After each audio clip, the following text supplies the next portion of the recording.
Nadreen, अक्सर YouTubers के लिए सबसे बड़ा खौफ ये होता है कहीं अचानक चैनल पर कम्युनिटी गाइडलाइन स्ट्राइक ना आ जाए। लेकिन असल मसला स्ट्राइक थोड़ी होता है, असल मसला उसके बाद हमारा बिहेवियर होता है।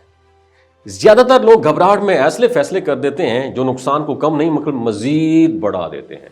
इसलिए सबसे पहले ये समझ लें, स्ट्राइक आना दुनिया का आखिरी दिन नहीं होता, बल्कि एक सिस्टम है जिसमें एहतियात और समझदारी की ज़रूरत होती है।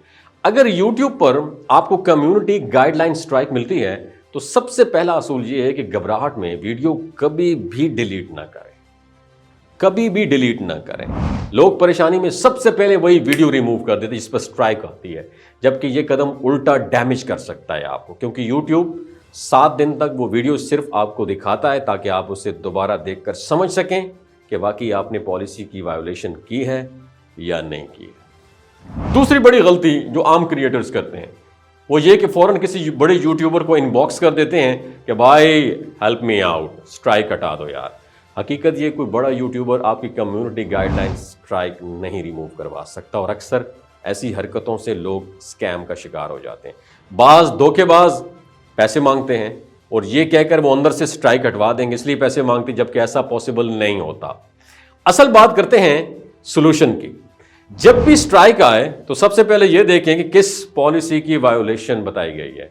अगर आपको इंग्लिश समझने में मुश्किल होती है तो गूगल ट्रांसलेट का यूज़ करें, पॉलिसी को आराम से पढ़ें और ख़ुद फैसला करें कि आपने वाकई कोई गलती की थी या यूट्यूब के ऑटोमेटिक सिस्टम ने जो गलत फ्लैग कर दिया है।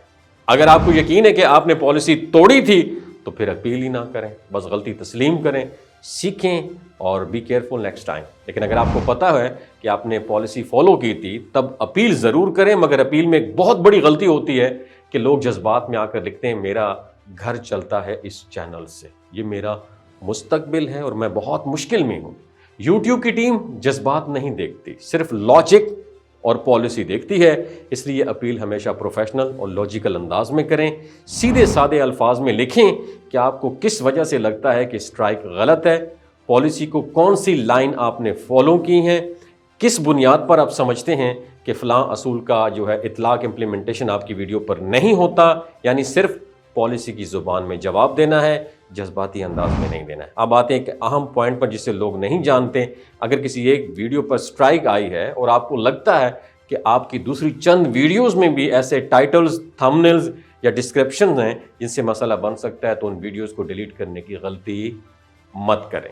डिलीट शुदा वीडियोस भी यूट्यूब के पैनल में नज़र आती हैं, इसलिए उन पर कभी कभी स्ट्राइक आ जाती हैं। बेहतर ये इन वीडियोस के टाइटल, थंबनेल्स, डिस्क्रिप्शंस ये सब कुछ तब्दील कर दें ताकि वो पॉलिसी के मुताबिक जो है उनको डिज़ाइन किया जा सके। अगर किसी वीडियोस पर व्यूज़ आ रहे हैं तो उसे बिल्कुल भी डिलीट ना करें, सिर्फ क्या करना है, आपने उनको तब्दील कर देना। और अगर कोई वीडियो बिल्कुल डेड पड़ी हुई है और व्यूज़ नहीं आ रहे हैं, उसे हटाया जा सकता है। और ये चीज़ किसी पॉलिसी में नहीं लिखी, किसी चीज़ की पॉलिसी में लिखा भी नहीं है, मगर तजुर्बे से साबित है कि ये तरीका ज़्यादा महफूज होता है। और आखिर में एक बात जहन नशीन कर लें कि यूट्यूब की टीम जो है हर फैसला जज्बात से नहीं, सिस्टम और कवायद के मुताबिक करती है। अगर आप अपनी गलती मान लेते हैं तो वो भी एहतराम की बात है, और अगर आप सही हैं तो पॉलिसी के मुताबिक मजबूत अपील लिखें।